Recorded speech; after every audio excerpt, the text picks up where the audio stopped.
Thanks for watching the Tom Stuker Show. Today I'm going to show you 6 ways to increase dealership sales 25% without adding any expense. Any dealer can increase sales 25% within 90 days through what I call total opportunity management. Now, total opportunity management is a process that provides dealers with an efficient and cost-effective way to maximize each and every sales opportunity. This is accomplished through 6 sources of business. First, through reactive opportunities, phone ups, floor ups, and the internet. The rest are through the proactive opportunities, repeat, referral, and new business. By incorporating total opportunity management into your daily routine, you can begin to see an increase in sales immediately. Let's get started with phone ups.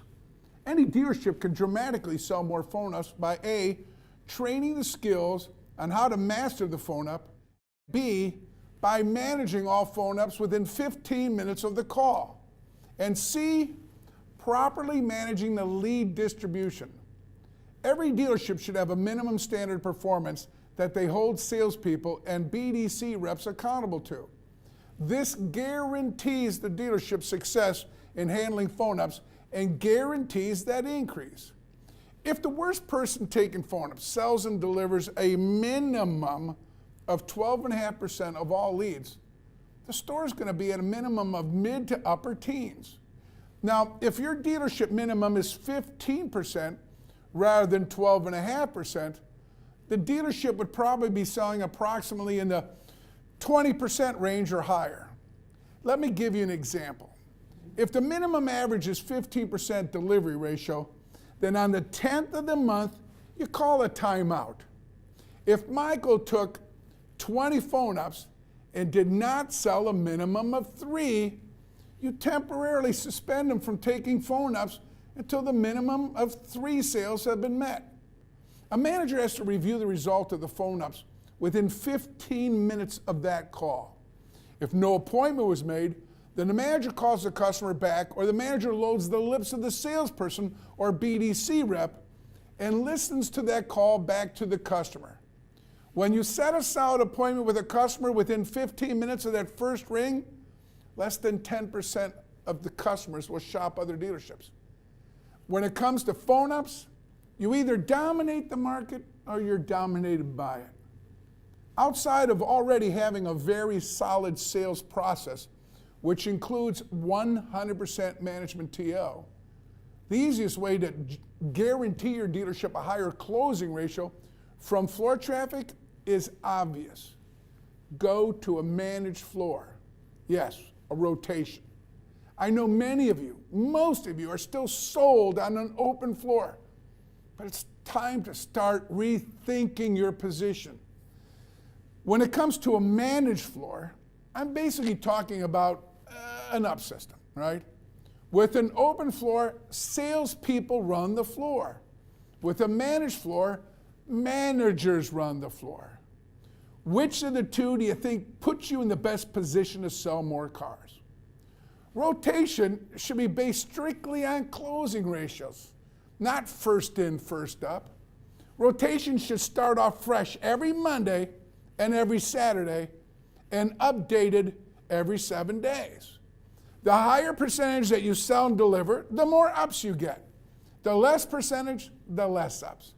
Doesn't take a genius to figure out how easy it is to raise your closing ratio by having your better closers taking more ups than the lower percentage closers. And please don't get fooled by some of the 18 car a month salespeople that you think will sell you more cars with an open floor. I've seen too many of these in my time. They sell 18 cars, but they take over 150 ups. That's not an 18 car a month salesperson. That's a 4-legged 9. There's at least 10 great advantages of having a managed floor, and there's 0 advantages of having an open floor. Let me give you just some of those advantages. With 4 people hovering at the front door on a Tuesday morning, do you really need crowd control? If it was a managed floor and they knew at least 3 other people would be taking it up before they did, then they could be doing what they're supposed to be doing in the first place.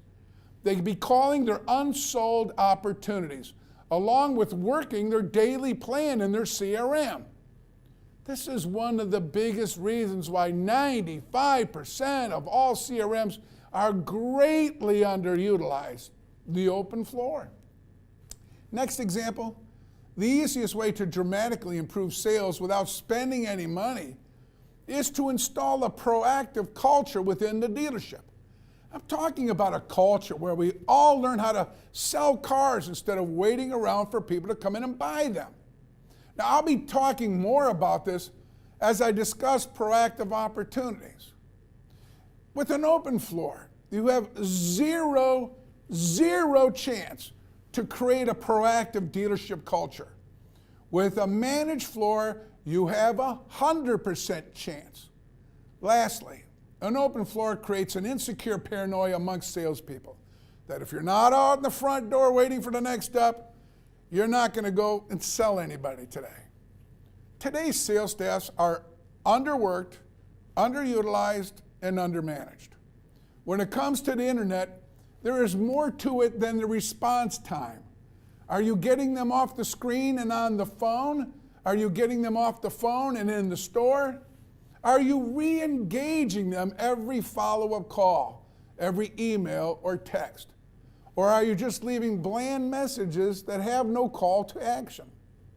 Also, you have to manage the lead distribution travel rates on internet leads just like phone ups. First, again, establish a minimum delivery requirement for all those handling phone ups and internet leads with a consequence for non-performance. On the 10th of the month, if they don't have that minimum standard accomplished, then you temporarily suspend them from additional leads until the minimum requirement has been met. For example, if your minimum standard is 15% and they've had 40 leads up to today, then they got to deliver at least 6 units. If a salesperson only sold 3 out of 40 leads, they don't get any more leads until they've hit 6 out of 40, or a manager has signed off on every one of those 37 as unsellable opportunities. Travel rates should be managed daily and addressed on the 10th and every 5 days after.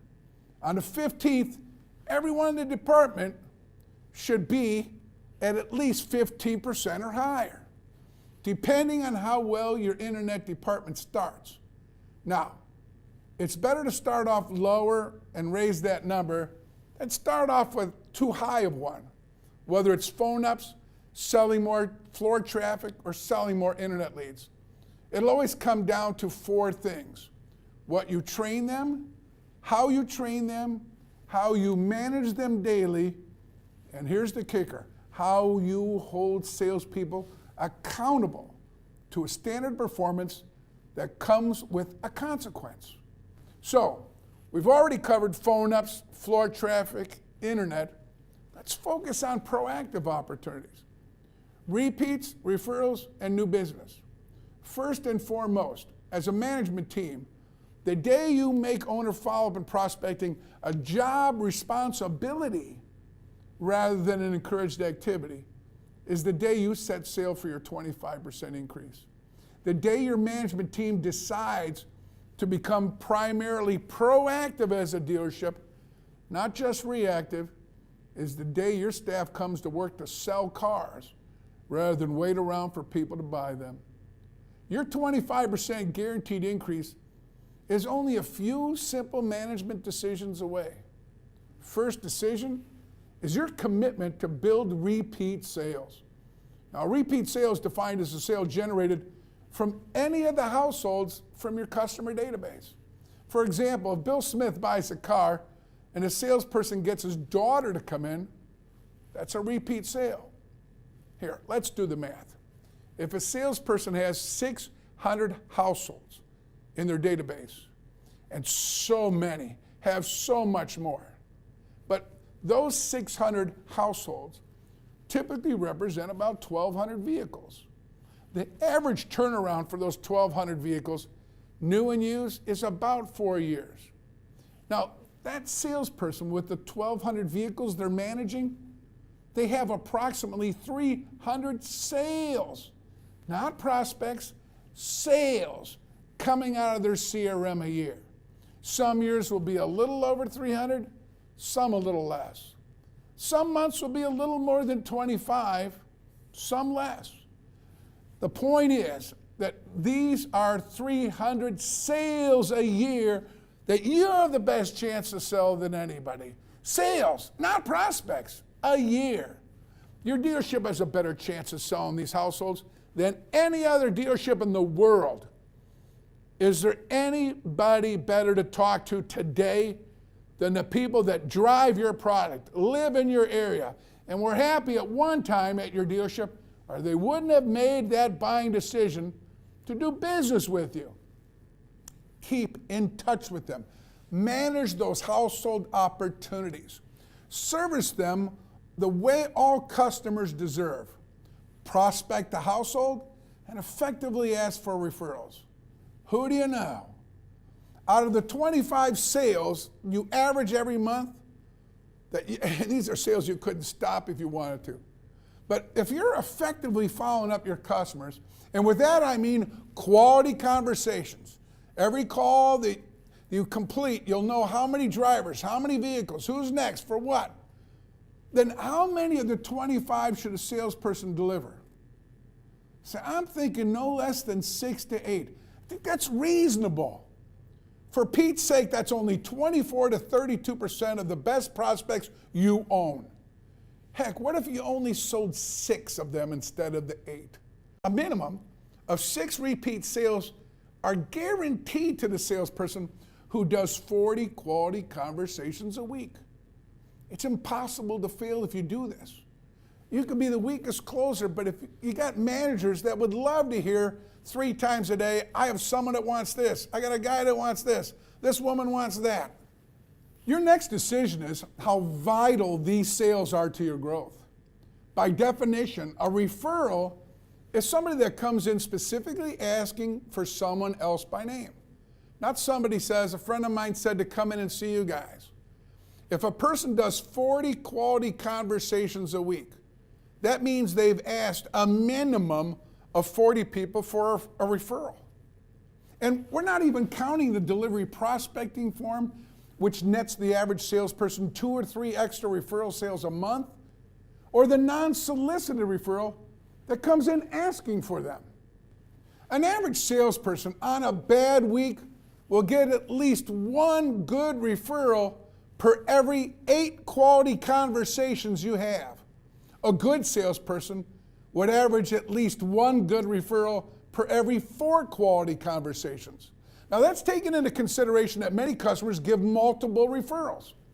The worst case scenario would be 5 good referrals a week, which is a little over 20 a month. Consider half these people make it in the door, and then deliver half of those people. Now that's a minimum of 5 referrals per month per salesperson. Again, impossible to fail. Henceforth, how to guarantee yourself the increase? Make a decision. Is generating referral sales a job responsibility or an encouraged behavior? What's the consequence? My clients that make this job responsibility are selling more repeat and more referral sales than they ever thought possible. Your last proactive decision is making new business a job responsibility as well. Now, new business is a self-generated sale that isn't a referral or a repeat.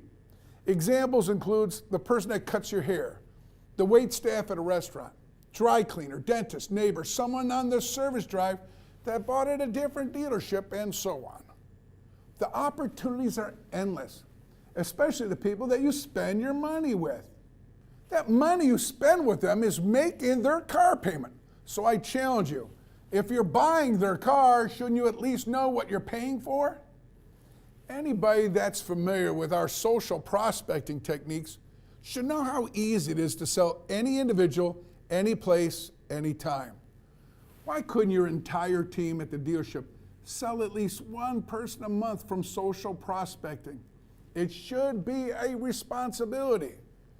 Maybe certain bonuses or spiffs are held back if a salesperson doesn't hit a minimum of repeats, referrals, or new business. That's how you turn an encouraged activity into a job responsibility. Everybody wants to sell more cars. Is there a better way to do this than what we've been talking about? A job responsibility comes with a standard of performance and a consequence should they not meet those standards. You want your 25% increase? It could happen in the next 90 days, and you won't ever have to look back without spending a dime. Train your people how to do these things. Manage them daily. You've helped your dealership get a raise, yourself get a raise, and every one of your salespeople get a raise. So there you have it. How to increase your dealership sales 25% without spending any additional money in advertising. I love this business. I'm Tom Stuker. Thanks for tuning in.